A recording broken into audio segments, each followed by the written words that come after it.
Hello friend, welcome back to my channel. আজ আমি দেখাবো বাঁধাকপির পাকোড়া। এটা খেতে খুবই ভালো লাগে। নিরামিষ দিনে আপনারা সন্ধেবেলায় এই রেসিপিটি বানাবেন, দেখবেন কতটা ভালো লাগে। দেখুন, আমি এখানে নিয়েছি একটা মিডিয়াম সাইজের বাঁধাকপি। বাঁধাকপিটাকে খুব ভালো করে কুচিয়ে নিয়ে এর মধ্যে 1 টিস্পুন আমি লবণ দিয়ে দিলাম। দিয়ে ভালো করে লবণটাকে বাঁধাকপির সঙ্গে মাখিয়ে নিতে হবে।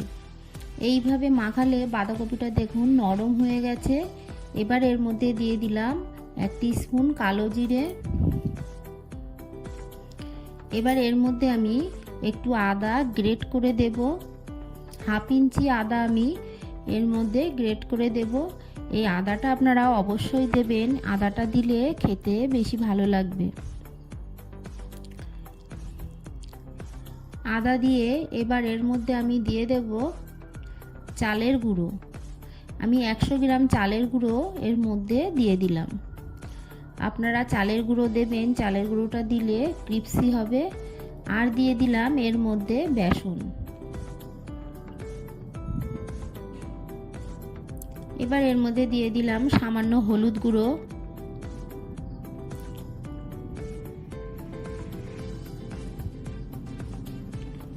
হলুদ গুঁড়ো দিয়ে এর মধ্যে আমি দিয়ে দেব 1/2 টিস্পুন লাল লঙ্কার গুঁড়ো। এবার ভালো করে মাখিয়ে নেব বাঁধাকপির সঙ্গে।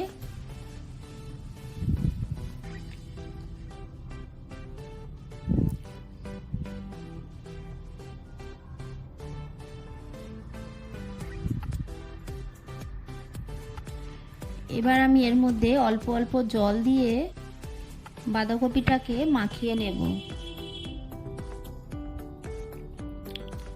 খুব বেশি পাতলা করে মাখাবো না, বেশি পাতলা করে মাখালে ভালো লাগবে না। আমরা যেমন পেঁয়াজি বানাই তেমনই মাখাবো।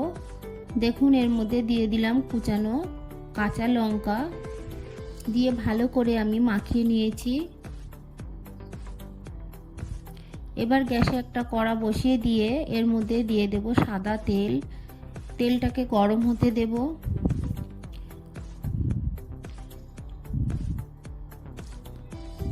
তেলটা গরম হয়ে গেলে এবার এর মধ্যে আমি ছোট ছোট করে পাকোড়ার শেপে বাঁধাকপিগুলোকে দিয়ে দেব।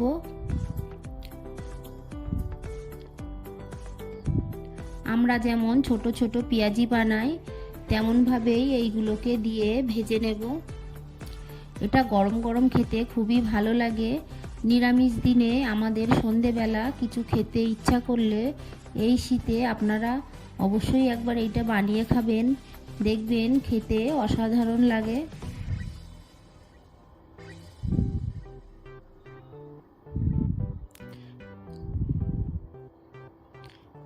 সবগুলো আমি দিয়ে দিয়েছি। এবার উল্টে পাল্টে লাল লাল করে ভেজে নেব।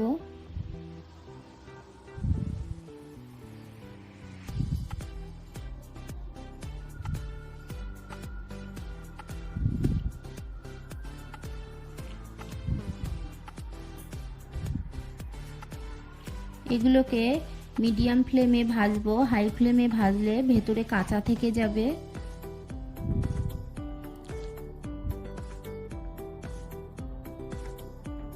দেখুন, এগুলোকে ভেজে নিয়েছি। এবার তুলে নেব।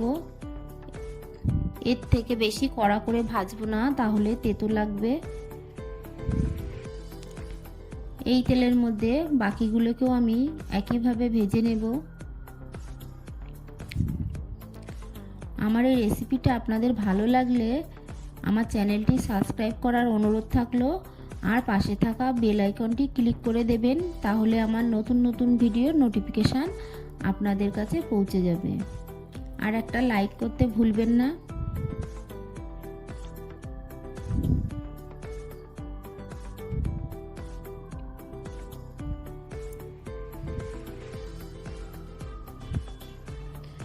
দেখুন, আমি একইভাবে ভেজে নিলাম। এগুলোকেও তুলে নেব।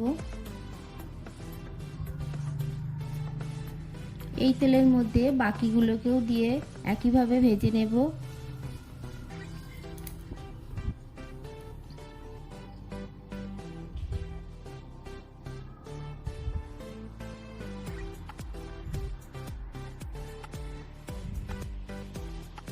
এটা ভাজতে খুব বেশি তেল লাগে না।